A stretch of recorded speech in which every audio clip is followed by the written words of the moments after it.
siguiente programa es para todos.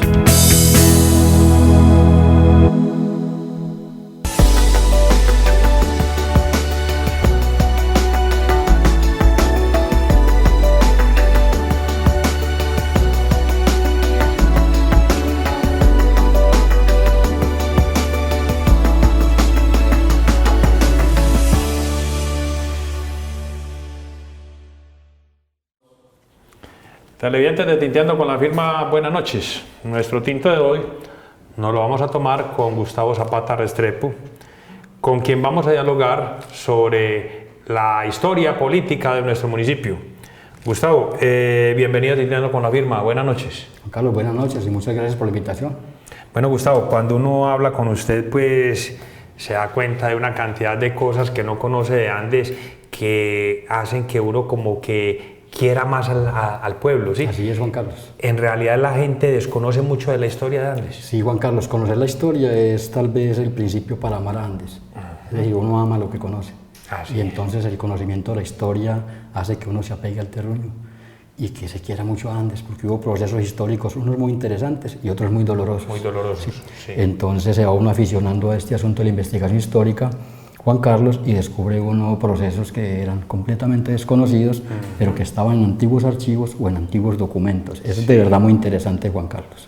Bueno, Gustavo, investigando para este programa, me encontré con que en realidad yo me imaginaba que la vida política de Andes no era muy vieja, era más bien nueva, y no, me encuentro como que prácticamente Andes fue fundado por una situación política, digámoslo así. Absolutamente. Cuéntanos un poco de eso. Juan Carlos, partamos del fundador de Andes, el doctor Pedro Antonio Restrepo Escobar. Además de abogado, prestigioso en su época, fue un personaje importante de su partido político, el Partido Conservador. Sí. A él se le entregan unos terrenos gracias a un litigio que dirimió exitosamente entre algunos pobladores de Titiribí, el cura párroco de Titiribí, y entonces cuando termina este litigio se le paga en tierra. Le paga en tierra, obviamente. Esto ocurre en 1848, 5 años antes de fundar el municipio. Es decir, Restrepo Escobar no vino acá a recibir sus tierras. Es un asunto político de nivel nacional que hace que el doctor Restrepo Escobar venga a Andes finalizando 1851. Toda fundación tiene un contexto muy político. Restrepo Escobar participa en una revolución de tipo nacional fracasada de 1851. Restrepo Escobar como conservador. Exactamente, era un hombre también ligado a la iglesia y a los principios conservadores. Cuando fracasa esta insurrección contra el gobierno nacional de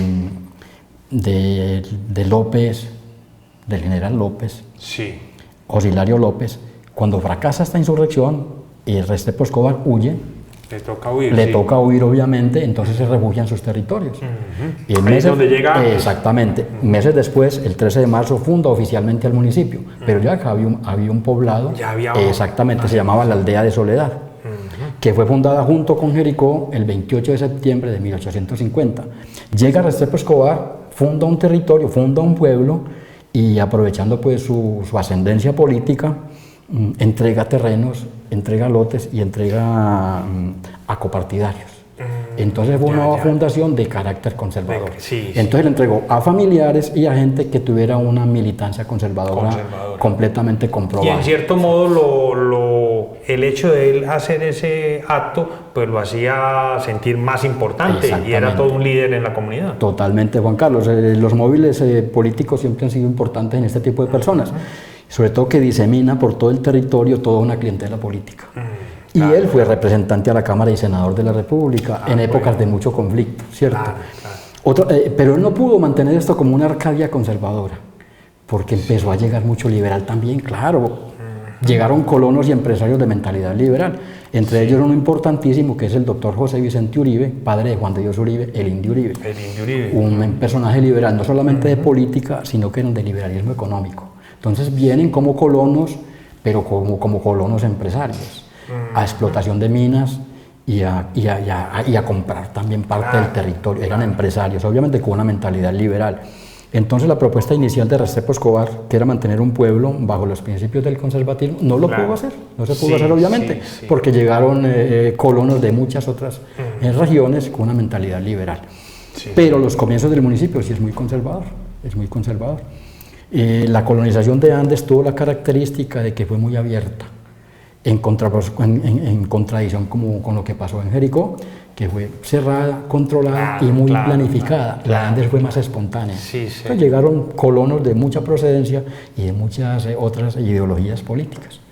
Bueno, eso de que usted me habla de Jericó, que era más cerrada, ¿por qué Jericó llegó inclusive a ser hasta capital del suroeste? Claro que sí. Perdón, capital de Antioquia. Sí. Sí. Jericó tuvo... ¿Qué la hizo ser tan líder? Sí, porque Jericó fue un pueblo que progresó muy rápido y geopolíticamente era muy estratégico, y su fundador, Santiago Santamaría, tenía muy buenos nexos políticos con la capital, que era Medellín. Entonces Jericó fue en el siglo XIX, por la década de 1880, fue capital de provincia, y comenzando el siglo XX, en 1908, capital de departamento, lo que se llamó Departamento de Jericó. Claro. Que fue entre 1908 y 1910, que fue una propuesta del presidente Rafael Reyes, que duró solamente 2 años. Sí. En 1910, cuando asume la presidencia de la República, Carlos R. Restrepo deroga estos departamentos, que fueron muchos los que se crearon en Colombia, y Jericó dejó de ser departamento. Exactamente, ya se reunificó Antioquia. Sí. Entonces, Juan Carlos, esos comienzos del municipio sí fueron muy políticos, muy conservadores, pero Andes se fue abriendo a otras formas de pensar, a otras maneras de concebir el mundo, ideológicas y políticas. Bueno, habla ahí en esto que estuve pues investigando, como de manera anecdótica, que cuando sucedían las cosas en las grandes ciudades, pues acá se demoraba mucho para llegar la información. Claro, y se generaban incluso fenómenos muy simpáticos, Juan Carlos. Cuando estallaba una insurrección en Bogotá, aquí se conocía 4 meses después, porque la noticia llegaba a lomo de mula, ¿cierto? En 1876, agosto de 1876, ya las noticias llegaban más rapidito, porque ya teníamos telégrafo. Ya había telégrafo. Ya había telégrafo. Claro. Exactamente. Entonces, ¿cómo fue ese pasar a través de la historia para llegar inclusive, por ejemplo, hasta el Bogotazo? Exactamente, ¿sí? Juan Carlos. ¿Cómo fue esa parte? Vamos a hablar un poquito del desarrollo político todavía del siglo XIX. Claro, hablamos de la época de fundación. Señor. Posteriormente se da un proceso político muy importante en Antioquia, que se llamó el periodo del radicalismo liberal. A eso iba yo, porque me encuentro con que los radicales, ¿quiénes son los radicales? El radicalismo liberal fue una fracción del liberalismo que aplicó los presupuestos ideológicos de la Constitución Liberal de Río Negro, que era muy liberal, que garantizaba todas las libertades de pensamiento, de imprenta. Exactamente, fue una constitución muy liberal. Obviamente que esta constitución tan liberal en una patria tan conservatizada tuvo mucha resistencia, mucha resistencia. Me imagino que hablaban de que eran satánicos. Totalmente, fue una cosa impresionante en la época, que eran ateos, que eran comecuras, que estaban persiguiendo a la Iglesia Católica. Pero no, era una propuesta de una facción del liberalismo, los radicales. Cuando las fuerzas conservadoras arremeten contra la Constitución del 63, en 1877, hay una revolución en Colombia, hay una guerra civil, que va desde 1876 a 1877. Es una guerra que se da por los contenidos pedagógicos de la educación, por el mantenimiento de la ideología liberal del 63 y contra las propuestas del conservatismo. Colombia se prende en una guerra civil. Pero el conservatismo en 1877 pierde la guerra y pierde el poder, ¿cierto? Pero Andes no estuvo ajeno a esos conflictos, Juan Carlos. Sí. Andes no era una isla, ni nunca lo ha sido. Cuando ha habido conflictos afuera, aquí se representan de todas sus formas. La guerra se representa en todas las maneras tétricas y terribles que tiene la guerra. En ese periodo de 1877 a 1880, Andes deja de ser pueblo conservador y se convierte en pueblo liberal. Entonces llegan dirigentes liberales de afuera a gobernar el municipio. Sí. Entonces se generan tensiones muy fuertes entre esos dirigentes y gobernantes con la Iglesia Católica. Y aparece personalmente un conflicto entre 2 personajes muy representativos de su época, que fue el párroco Marulanda. El párroco Marulanda, sí. Eleazar Marulanda, y un líder liberal que era Heraclio Uribe Fernández. Sí, lógico, siendo pues el padre conservador. Obviamente, claro, obviamente. Clímaco Uribe Fernández, corrijo. Clímaco Uribe Fernández era prefecto del departamento del suroeste, prefecto. Era quien dirigía los destinos políticos del suroeste con capital Jericó. Entonces hubo tensiones permanentes. En octubre de 1877, las tropas liberales de Clímaco Uribe se toman a Andes. Fue una toma de una guerrilla liberal muy bien armada. Cuando Eleazar Marulanda, que además de sacerdote era un dirigente político, reunió a la gente para contrarrestar el ataque. ¿Para contrarrestar ese ataque? No, pues resultaron pues vencidos porque los liberales estaban mucho mejor armados. Pues se consolida en Andes entre 1877 y 1880 las ideas liberales, ¿cierto? Más bien como imposición, porque sigue siendo una población muy conservadora. En 1880 hay un fenómeno nacional. Llega a la presidencia por primera vez Rafael Núñez. Entonces, se da un proceso que se conoce como regeneración. En 1886, Núñez deroga la Constitución de 1863 y impone la de 1886. Esto se dio a través de una guerra civil que ocurrió en 1885. Otra guerra sangrienta. Entonces, en 1885, los radicales son derrotados por las armas, se impone el conservatismo y la regeneración, representada por Núñez. Esto generó tensiones, obviamente. Los liberales también, obviamente, que empiezan también este conflicto. El siglo XIX fue de conflictos permanentes. Totales. Que desembocan en la más terrible y costosa de las guerras civiles colombianas, que fue la de los 1000 días. La de los 1000 días. Obviamente, Juan Carlos, que también tuvo repercusiones en Andes. ¿Sí? Es decir, aquí no hubo confrontaciones ni hubo batallas. Pocas en Antioquia. La guerra de los 1000 días tuvo mucha incidencia en los Santanderes, costa atlántica y algunas localidades del Pacífico. Pero Antioquia no tanto. Antioquia no tanto. Aunque sí hubo confrontaciones, obviamente, porque de Antioquia llega Rafael Uribe y un general andino que se llama Juan Jacobo Restrepo González, que fue jefe de quinta división en el Istmo de Panamá en la guerra de los 1000 días. Muy importante ese personaje, Juan Carlos. Daría para hablar de él, hasta un programa que podría hacer con este señor. Queda invitado para ese. Gracias, Juan Carlos. No sino que me haga la ceñita. A mí me encanta hablar de estas cosas, Juan Carlos. Interesante. Y entonces la guerra de los 1000 días, ¿cómo repercute en Andes? Hay desabastecimiento total. Me encontré por ahí escarbando archivos la carta de Lázaro Aramburo, que era un dirigente del municipio, donde da la voz de alarma, porque la gente se está muriendo de la física hambre. No me digas. Por un fenómeno. Los campesinos huyeron para no ser reclutados. Porque claro, huyendo y el reclutamiento era forzoso. No es que usted quiera a las buenas y a las malas. Usted quiere, comparte mis ideas. No, señor. Usted está siendo reclutado para defender X o Y causa. Entonces los campos fueron abandonados. Y el abastecimiento en Andes fue total, porque aquí todo venía por camino. Jornadas de 3 días. Los productos salían o llegaban, demoraban 3 días, por caminos malísimos, ¿cierto? Eso es otro asunto, el de las comunicaciones. Entonces Andes sí tuvo esa repercusión de la guerra de los 1000 días. Ya el siglo XX también tuvo sus asuntos políticos también complejos. Gustavo, entonces en esa época de esa guerra de los 1000 días, ¿cómo se logró solucionar esa situación Juan Carlos, del desabastecimiento? Pues ya se abren las posibilidades, ya los comerciantes andinos, siempre pues muy recursivos, fueron pues supliendo esas carencias. Y se superó ese problema, ¿cierto? Sí, señor. La guerra de los 1000 días la gana el conservatismo, los liberales son totalmente derrotados, las tropas de Uribe son completamente derrotadas y se fortalece el conservatismo en un periodo que en Colombia se llamó como la hegemonía conservadora, que va desde el primer gobierno de Núñez, de 1880 hasta 1930, cuando el liberalismo accede al poder a través de Horacio Herrera. Que son 50 años, fueron casi 50 años de hegemonía conservadora, periodo muy largo, ¿no? Donde el conservatismo también se fortalece, se fortalece también. Bueno, Gustavo, en todos esos tiempos de guerra, porque pues, me deja usted perplejo. Sí, permanente las confrontaciones, Juan Carlos. Todos hablamos de que la guerra que hemos vivido solo ha sido cuando se fundó, digamos así, las FARC. Y no, mire Juan ha Carlos, sido un tiempo de mucha convulsión. Cuando uno escucha que Colombia lleva 200 años de guerras civiles, no están mintiendo. No están mintiendo. Esto ha sido de confrontaciones permanentes, claro. Es que en el siglo XIX solamente hubo 8 o 10 guerras. Y levantamientos en todos los estados, que en los Estados Unidos de Colombia. Esto es un país que se ha hecho a pesar de sí mismo, porque han sido conflictos y guerras demoledoras de la economía y de todo. Bueno, Gustavo, un paréntesis. Se ha dicho que los municipios de tierras frías son conservadores y los municipios de tierras calientes son liberales. A ver, Juan Carlos, no, esa teoría se podría reevaluar. Sí. El mapa político antioqueño de pronto apuntaría a eso, ¿cierto?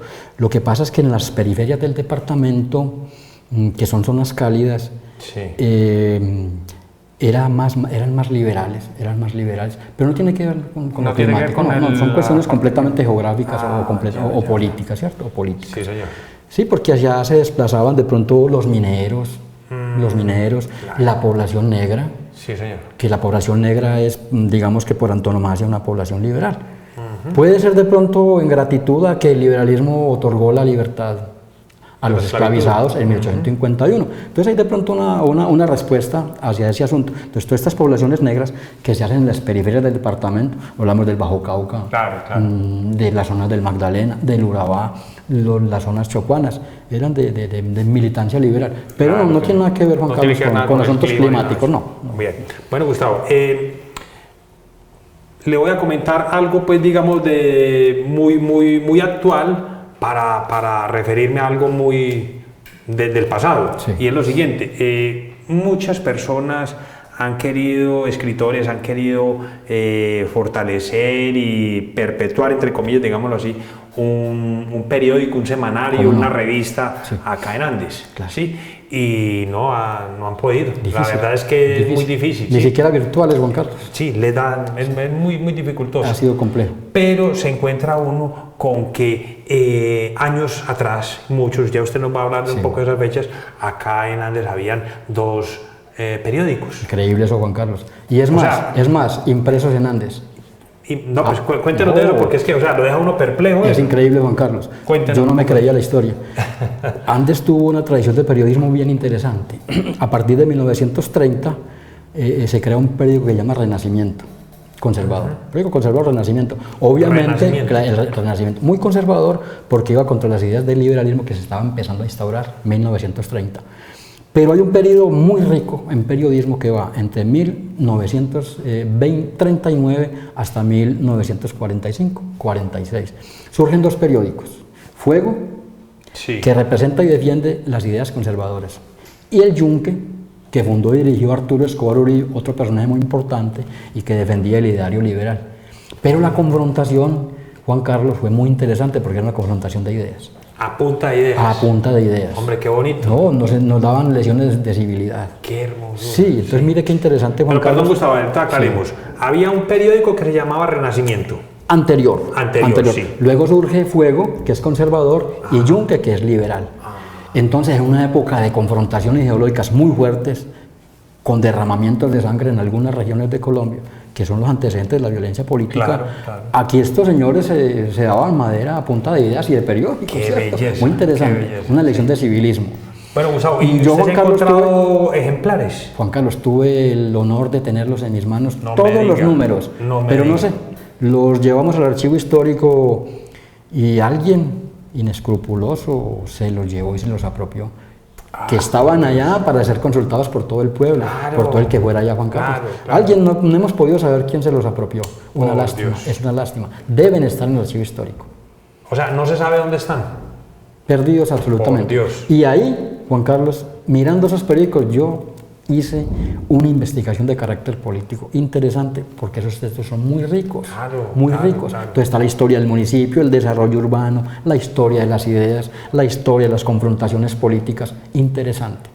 Y aparecen personajes, por ejemplo, en Fuego, por ejemplo, ya empieza a vislumbrarse la mentalidad de un Roberto Mejía Toro, por ejemplo, de un Rafael Peláez Tobón, miembros esclarecidos del Partido Conservador, un señor Francisco Aramburo también, muy comprometidos con su ideario conservador, y los liberales representados por don Arturo Escobar Uribe, por don Aníbal Uribe.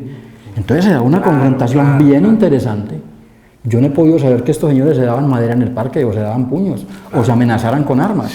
Eran las ideas. Era la defensa de las ideas a través de su periódico, que salía cada 8 días.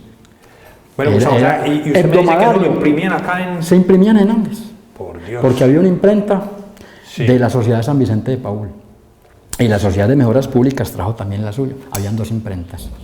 Increíble. Una para un para el partido, para el partido, el periódico conservador, y otra para el periódico y Partido Liberal. Por Dios. Sí. Fuego persiste más o menos hasta 1944, pero Yunque se prolonga hasta 1946. Antes de que el Partido Liberal se divida en los 2 candidatos, Gaitán y Turbay. Cuando el partido se divide, nuevamente el conservatismo asume el poder con Ospina Pérez, con Mariano Ospina Pérez, sí. Entonces el liberalismo pierde el poder y empieza otro periodo largo del Partido Conservador con 2 líderes muy caracterizados en Colombia, que es Mariano Ospina Pérez, posteriormente Laureano Gómez.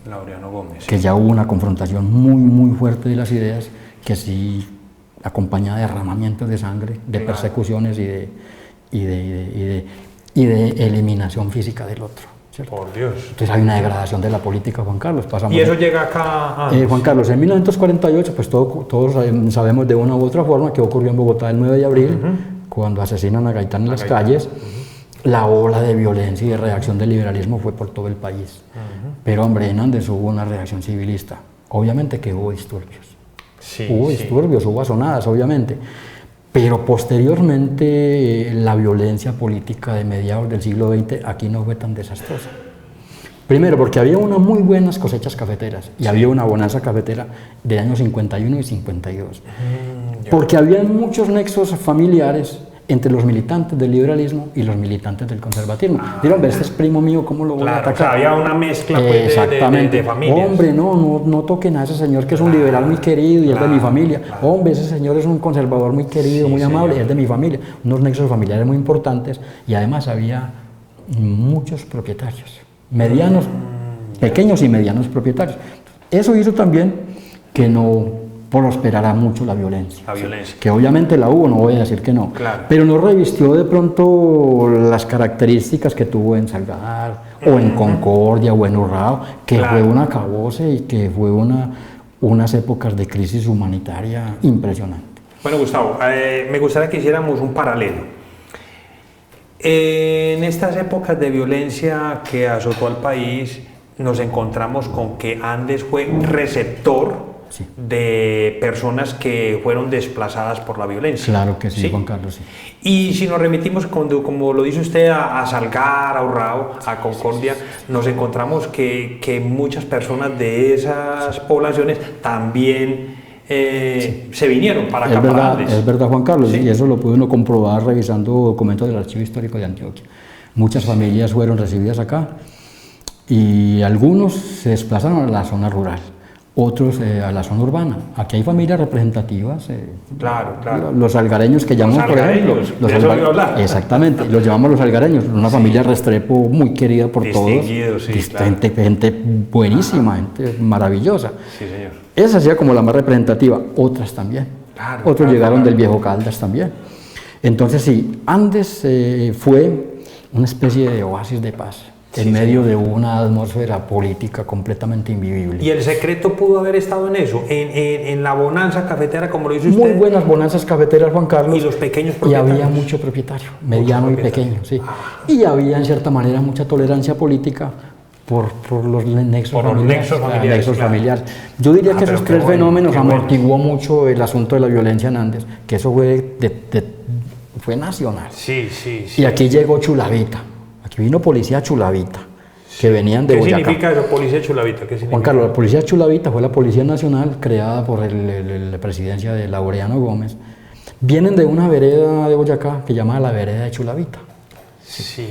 Entonces estos policías boyacenses se repartieron por todo el país a generar una época de terror. La Chulavita fue de terror, verdaderamente de terror. Entonces, los policías municipales, que eran ya folclóricos y queridos por la gente, fueron desplazados. Y en su lugar llegó gente de fuera, sin conocer la población, y completamente violentos, con una consigna: a sangre y fuego. A sangre y fuego. Sí, el enemigo ideológico se elimina físicamente. Esto generó los niveles de violencia más aterradores, de los más aterradores que ha vivido la historia colombiana. No me diga, no había oído mentar eso. Así es, Juan Carlos, así es. Chulavitas. Los Chulavitas, en todo el país estuvo la Chulavita. Ay, por Dios, increíble eso. No, impresionante, impresionante. Por eso vuelvo a lo que decíamos ahora, Juan Carlos. Qué lástima que un país tan rico como el nuestro termine una violencia y empezar otra, ¿no? Cierto que sí. Muy cortos nuestros periodos de paz, de verdad. Bueno, Gustavo, le hago esta pregunta porque tengo esa inquietud a raíz de todo lo que usted me dice de la violencia. Sí. Andes es innegable que es un emporio de comercio muy grande. Sí, claro. ¿Siempre desde sus inicios lo fue? Sí, sí, fue un pueblo con una dinámica comercial interesante, Juan Carlos. Quizás debido a esa mentalidad tan abierta de recibir a tanta gente. Es verdad. Andes es un pueblo muy abierto. Aquí el forastero llega, hace empresa y hace negocios sin mayores obstáculos. Inclusive se puede decir que donde menos gente de Andes hay es aquí. Es verdad. Incluso hay una frase muy linda que esta la aprendería del suroeste, el que se queda 3 meses se queda del todo. Ya cuente que ya se quedó. Sí, así señor, es, Juan Carlos. Sí. Y entonces esta dinámica comercial viene desde el siglo XIX, a finales del siglo XIX empieza la dinámica, la economía de la caficultura. Sí, señor. Entonces pasa a un segundo plano la minería y entramos ya en la dinámica de la caficultura y esto trae esta mentalidad comercial tan interesante del andino. Claro, comerciantes sí. por excelencia. Sí. Bueno, Gustavo, termina esta violencia del 48, sí. que llamamos, sí. ¿Qué viene políticamente para Andes? Juan Carlos, hay paridad política. Otro de los factores por los cuales la violencia aquí no pegó tan duro, había paridad política. El pueblo que era tan conservador, que era mayoría conservadora, a mediados del siglo XIX ya hay paridad. Sí, ya hay paridad. Digamos que hay 450 votos liberales frente a 460 conservadores. No me digas, sí, claro. Sí, y esa es más o menos la cifra de esa época. Posteriormente, pues Andes sigue su dinámica, con esas bonanzas permanentes de café. Ya se convierte indiscutiblemente en un centro comercial del suroeste y en un pueblo de mucho crecimiento. Claro, y más con tantas vías de comunicación, ya el teléfono. Claro que sí, ya a partir de los 50 ya tenemos la telefonía. Las comunicaciones y las carreteras ya han avanzado bastante, porque es que en el siglo XIX nos demorábamos, los andinos se demoraban 3 días. Claro. Andes, Jericó, Fredonia, Caldas, Medellín, ¿cierto? En 1926 se inaugura la estación Bolón Bolo del ferrocarril de Amagá. Entonces ya la gente se venía por ferrocarril hasta Amagá, luego en mula hasta Andes. En 1931 se abre la troncal suroeste entre Bolón Bolo, Andes. Entonces ya la gente se iba hacia Medellín en 8 horas. Andes Bolón Bolo, en carro, en chiva, en 3 horas y después en tren. En 1951 se abre la carretera Andes, Bolón Bolo, Venecia, Medellín. O sea que el viaje se hacía en 5 horas. Ya mermó. Hay un desarrollo de las comunicaciones impresionante. Es un pueblo más abierto al mundo. Ya tenemos comunicación, ya tenemos carreteras. Los corregimientos están siendo conectados por carreteras. Santa Rita, Tapartó, Buenos Aires, pueblo que se comunica eficientemente por carreteras. Los 50 marcan ese desarrollo vial municipal muy interesante, claro. Tenemos la hidroeléctrica Santa Rita en el 51, para la cual se abrió la carretera. Tapartó que se inaugura en el año 49, en fin. Eso también ayudó mucho a que el pueblo se abriera mucho a las ideas, claro. Sí, señor. Sí. Bueno, Gustavo, ¿y cuándo empiezan, digámoslo así, esa formación izquierdista en estas poblaciones? Sí, Juan Carlos, vea, los 60s tuvieron la característica, no solamente en Andes, sino en el mundo y en Colombia, de que ocurrieron fenómenos mundiales muy interesantes que se esparcieron por el mundo entero. Aparece el fenómeno del hipismo, la generación poética norteamericana de los beat, generación de poetas librepensantes y completamente de vanguardia. Surge el nadaísmo en Colombia. El nadaísmo, claro que obviamente, otro fenómeno político y cultural. Nacido literal y cultural, como cosa rara en Andes. De un andino, obviamente, ¿cierto? Y las ideas de izquierda en el mundo entero también se dispersan por el fenómeno de la Revolución Cubana. Claro, pero era como una rebeldía de los jóvenes. Sí, claro, Juan Carlos, ya estas ideas empiezan a llegar en contra de exactamente, todo. Es decir, ya la juventud empieza a entender que hay otras posibilidades distintas al liberalismo y al conservatismo y que puede haber otras posibilidades históricas. Yo publiqué hace 3 años un libro sobre el Juan de Dios Uribe, un huerto de ideas, donde trabajo todo ese asunto de los 60. Entonces, Juan Carlos, fue un hervidero de ideas muy interesante a partir del Juan de Dios Uribe, su estudiantado, su profesorado. Hubo otro fenómeno muy importante en Colombia, en América Latina, que es la teología de la liberación. Es la opción de la iglesia hacia los pobres, lo que llamó teología de la liberación. Entonces hubo un giro hacia la izquierda de amplios sectores de la iglesia, que tuvo sus representantes en Andes, en el suroeste. Eso generó un mar de ideas y de confrontaciones bien interesantes, Juan Carlos, bastante interesante. Sí, era un amplio sector de la población que buscaba una tercera vía, una tercera posibilidad distinta al bipartidismo histórico, ¿cierto? Claro. Y pero que eso también nunca llevó a confrontaciones. No, para nada. Simplemente fue un intercambio interesante de ideas, pero no se llegó a la confrontación violenta de las ideas, por fortuna, ¿no? Por fortuna los 60 fueron de una ebullición interesante de ideas, pero no hay confrontaciones de ningún otro orden, por fortuna, ¿cierto? Claro. Es otro fenómeno, Juan Carlos, que Andes también estuvo un poquito también al margen de esas violencias que trajo la izquierda armada, que trajeron las guerrillas marxistas. Por fortuna Andes no fue tan golpeada.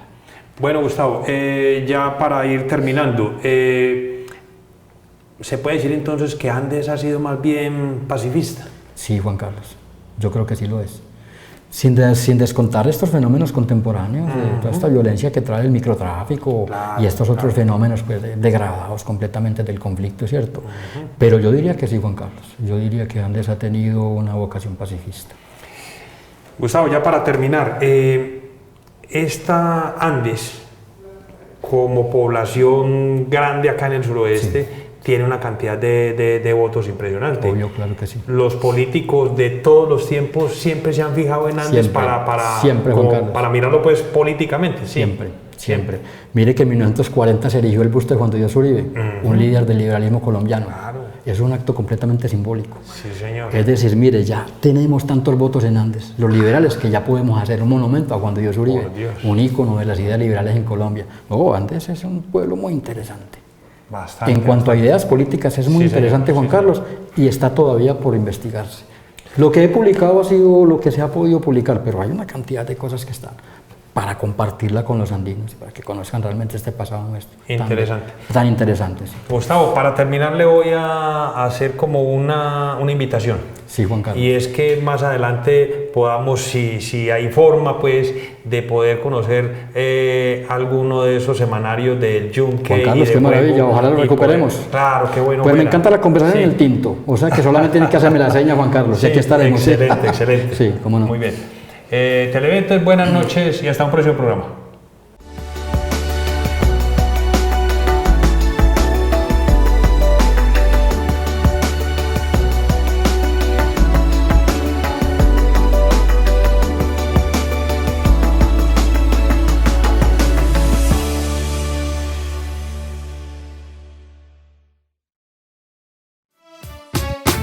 AUPAN, la televisión de los andinos.